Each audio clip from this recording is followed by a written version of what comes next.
On a rainy night in the big city, a body falls from a fancy building onto a car while a person watches from the balcony as the police arrive. A moment later, at the station, two detectives are interrogating Vincent Stevens, who swears he didn't do anything and it was all a setup, but the detectives just ask him to tell the story from the beginning. Early in the morning, Luke Secord was taking some groceries to the loft he shared with Vincent and three other friends and found a dead woman handcuffed to the bed. Panicking, he called Vincent for help, and as soon as he arrived, he told Luke not to call the police until all five of them were there. Luke explained the door was locked and the alarm switched off when he arrived, which meant only one of them could have done it. Dr. Chris Vanawan arrived shortly afterward and accidentally mentioned his half-brother's name when he saw the body, which Vincent thought indicated he was suspecting him. As Marty Landry also arrived, Chris moved the woman a bit to look at her face, but nobody recognized her, and they all swore they had nothing to do with her. Luke, Chris, and Marty are also being interrogated by the police, pretending they don't know anything about the loft, which is a lie. A year ago, Vincent invited his friends and their wives to the grand opening of the latest apartment building he designed. Chris was approached by Ann Morris, who worked as an assistant for City Councilman Joel Kotkin, and they had a little chit-chat before parting ways. However, Ann left quite an impression on him and continued to look at him across the room whenever she could. In the middle of the party, Vincent gathered his friends and showed them one of the lofts in the building, which would be perfect to use as their private oasis to get away from their wives with no trace. He wanted to get together this place with his friends, but Chris and Luke said they didn't do that kind of thing. Meanwhile, Vincent continues to tell the story of what happened earlier in the morning. The friends were sharing a drink when suddenly, Marty freaked out when he found a knife under the covers and a message written with blood behind the pillow, Fatum nos iumbit, which is Latin for fate will link us. Chris translated it because he knew Latin, but he also pointed out there was a grammar mistake. It was then that the last friend and Chris's half-brother, Philip Williams, finally arrived and Luke immediately jumped on him, calling him a sadist, but the other men quickly separated them. Philip was with his in-laws last night so it couldn't have been him, but Vincent had no alibi because his wife took the kids on a trip. Chris was in trouble too when the others discovered he didn't have his key with him while they did, but Chris reminded them the alarm was off, so this wasn't the work of an outsider. Those 5 keys are the only ones in existence, and how they obtained them triggers another flashback. During Philip's wedding party, Vincent told his friends that he finally finished furbishing the loft and gave each of them a key, although Chris didn't take his. Marty quickly started looking around the party to see which girl he could take to the loft first and chose a young woman that turned out to be Zoe Trauner, Philip's sister, who was all grown up now. Philip grabbed Marty for his inappropriate comments and threatened him with worse if he ever come close to her. Meanwhile, Chris got to meet Ann again and told her he guessed she was Joe's mistress. After she flirted with him, Chris accepted taking her out for coffee and went to ask Vincent for the loft key, clarifying he wouldn't use it for what Vincent thought. Back to the morning story, Chris insisted someone in the group was hiding something, so Vincent remembered a peculiar incident some months ago. The friends and their wives had a dinner party at Chris's house. As always, Marty had too much to drink, and while the group discussed the subject of polyamory, he almost told everyone about the loft, but Luke stopped him just in time by discreetly pushing his chair to make it look like a drunk accident. Afterward, Luke took his diabetic wife to the bathroom to help her with her insulin shot and found Philip getting high, but he said he was just taking something for his upset stomach. Because of the knife and the Latin phrase, Vincent was sure someone was trying to set them up, which meant someone had revealed the secret to a person outside their group, and he wanted to know who was in trouble. Chris started having a trip of his own down memory lane then. He had begun taking Ann to the loft, to do exactly what he said he wouldn't. One evening, he confessed his love to Ann, saying he was sick of keeping their relationship secret and that he was willing to divorce his wife to be with her. Ann didn't take this well, pointing out he only knew her superficially, and confessed she was actually a call girl before leaving the apartment. In the meantime, the detectives ask Marty about why he and his wife aren't together anymore, so he tells them about the day he cheated on her some months ago. Vincent got 2 extra VIP tickets for a commercial real estate convention in San Diego, so he invited Luke and Marty to go with him. While they were at the bar, they were approached by Philip's father-in-law, Hiram Fry, who was there with a woman that wasn't his wife. To gain the men's silence, he told Vincent to call him after the trip to discuss some business opportunities together, and he also paid for their drinks before going back to his table. The friends were surprised to see that Ann and Joe were also there with Hiram, and it is shown and kept ignoring Chris's calls. Afterward, they were approached by 2 women, Dana and Sarah Deakins, who drank with them for a while before they all decided to move somewhere private. Dana and Marty found a private spot for themselves while Vincent and Sarah got together in the pool, not caring that Luke was still in the room. For a couple of seconds, Luke watched them with jealousy in his eyes, but eventually it became too much and he left. Vincent is also telling the detectives about San Diego, but he also mentions he's already broken up with Sarah. Then he continues his story about the morning of the crime. While the others argued, Vincent grabbed an open bottle of wine that was lying around and went to throw it in the trash, but Luke stopped him, realizing he was doing it because he was there last night and he was getting rid of the evidence. Luke wanted Vincent to tell the others, but at that moment, they were interrupted by the doorbell. Chris asked who it is through the intercom and found out it was a realtor coming to see the loft, which apparently was up for sale, and the person that called her was Sarah. After Chris told her it was a mistake in order to send her away, Vincent admitted Sarah was the dead woman on the bed, who Luke and Marty didn't recognize because they were drunk that night in San Diego. Vincent also admitted he and Sarah had been seeing each other for a while and were together in the loft last night, but after she asked for more than just a fling, he broke up with her, and he swore she was still alive when he left. It still didn't explain why someone listed the loft, and Chris began remembering another important incident then. One afternoon, he followed Anne into a store, wanting to convince her to get back together. He promised he hadn't taken any other women to the loft and never will, so to prove it, he gave her his key. After hearing Vincent's confession, Philip got very angry and grabbed the knife from the bed, intending to attack Vincent, but the other men kept them apart, so Philip just threw the knife at him. Vincent caught it and put it back on the bed as he asked Marty if they were going to leave him hanging, which caused Marty to remember some things of his own. Some weeks before, Marty showed up at the loft while Vincent was busy with a woman to tell him Miriam had left him after Dana showed at his house to ask for more than just a fling. Marty was devastated and asked Vincent to help him get Miriam back, so Vincent promised he'd talk to her. Vincent wanted to move the body away, and Philip called him out for speaking of Sarah like an inconvenience. Vincent thought that was golden coming from Philip and reminded him of his own incident from a few weeks ago. Chris and Vincent were rushing into the loft because they heard about an emergency. They found a very stoned and violent Philip completely losing his mind and a woman handcuffed to the bed, crying and saying Philip hit her and took advantage of her. Philip yelled at her that call girls couldn't be taken advantage of, and Chris pushed him against the wall for that, saying he wasn't any better than his drunk abusive father. This angered Philip even more, and he told Chris he'd never understand what he and Zoe had to go through, but Chris told him back then he didn't know what kind of man his mother had married, otherwise he would have helped his half-siblings escape. After freeing the girl from the handcuffs, Chris gave her all the money he had and begged her not to go to the police. The girl left saying she won't, but only because her testimony would be useless if they didn't back her up.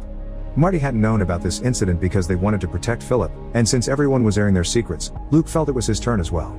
He admitted that a long time ago, he installed hidden cameras in the loft. The cameras weren't recording 24/7 though, only at certain times, so Luke didn't have anything from last night because Vincent had broken his own rules and told nobody that he'd be using the loft. It was not the first time he broke the rules, and Vincent was now worried about his secrets being on tape, but Luke promised he'd never betray his best friend. He also said that when people got hurt they ended up finding each other, and this made Vincent remember the day they went to a casino night for a charity event. They all brought their wives with them except for Marty, who ended up bumping into her anyway. When he tried to apologize to her again, she wouldn't hear it and even told him perhaps she had already taken revenge by sleeping with one of his friends. Hiram and Joe were also there, and Vincent went to talk to them since Hiram never called him for that job he promised in exchange for his silence. He mentioned San Diego on purpose in front of their wives as a threat before leaving, and when he saw Zoe also came to the event, he nodded at her, which was noticed by Philip. He got furious because his sister wasn't supposed to be there and argued with his wife for giving her a ticket. This fight ended up with them agreeing on getting a divorce. In the meantime, Anne also arrived and sent a message to Chris to meet her in the girls' bathroom, but he didn't find her. The one he did see is Sarah, who quickly left when she saw Joe entering the bathroom as well. He asked Chris to make Vincent stop playing dangerous games with his hidden threats, and Chris in return asked him to stop seeing Anne. Joe says he loved her as well, and when Chris pointed out at least he didn't pay her, Joe replies that no, he wasn't the one that paid her.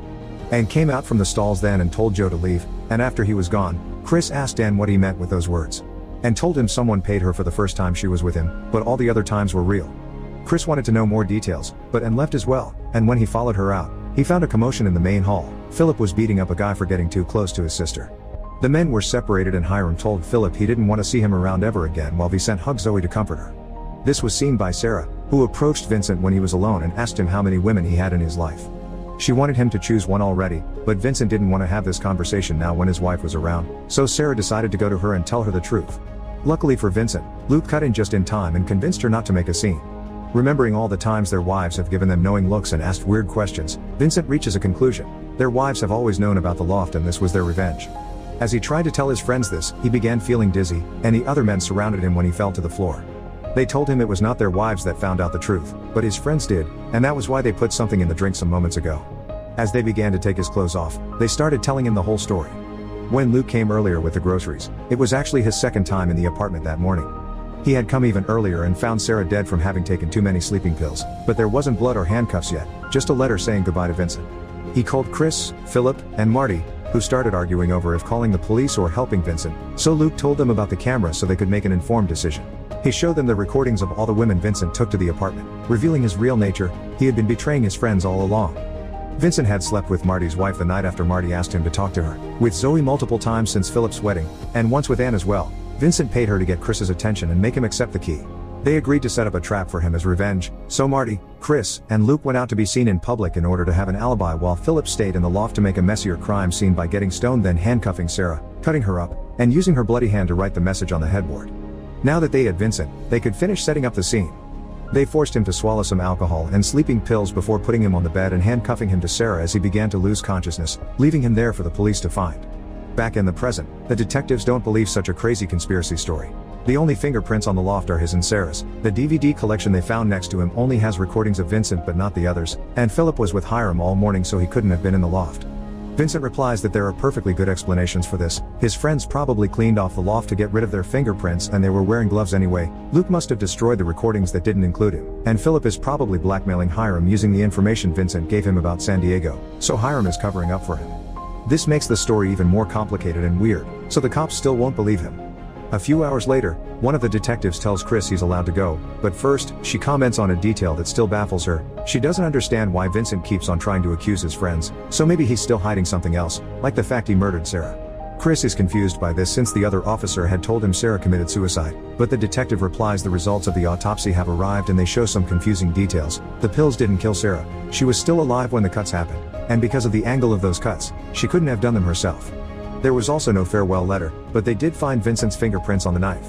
As Marty and Philip also leave the station, Chris is visibly upset by these details and can't help to keep on thinking about them. If Sarah hadn't been dead when they found them, that means their plan, and particularly Philip, killed her. It's also strange that they didn't find a farewell letter because he's sure they left it on the crime scene with the DVDs and the knife. When he finally puts two and two together, he calls Luke and tells him to meet him at the loft. Once there, Chris reveals he contacted the real estate agency to find out who had put up the loft for sale, and they gave him a number that he calls right now on his phone, which causes Luke's to ring in his pocket. He also shows him the letter, which he found in the trash, and he guesses Luke had thrown it away because he had written it, not Sarah. Finding himself cornered, Luke finally tells him the truth. He was in love with Sarah, and he even confessed to her his feelings the night of the charity event, but she turned him down. All this time he suffered watching the recordings of her and Vincent together, so when he heard Vincent's family was away on a trip, he came to the loft, knowing Vincent would bring Sarah.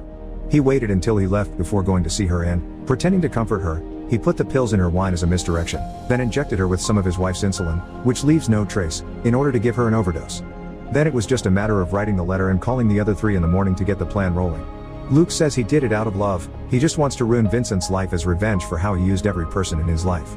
But Chris points out that his trick didn't work and Sarah was still alive when Philip killed her, so the police will charge Vincent with murder, which is more than the ruining of his reputation that Luke had been going for. When Chris tells him he's already called the cops and told them everything, Luke panics and grabs a knife, using it to threaten Chris and make him walk out to the balcony, where he wants him to jump off. Chris takes out the farewell note from his pocket, saying he'll jump with it, so Luke jumps on him to try to steal it. The two men get in a fight and for a moment, Luke has Chris against the balcony railing with his hands around his neck, but Chris manages to punch him and get him off him as the knife falls to the floor. Chris picks it up and tells him it's all over, so finding himself cornered again, Luke asks Chris to tell his wife and kids that he really loves them before he jumps off the balcony, landing on top of a car and dying.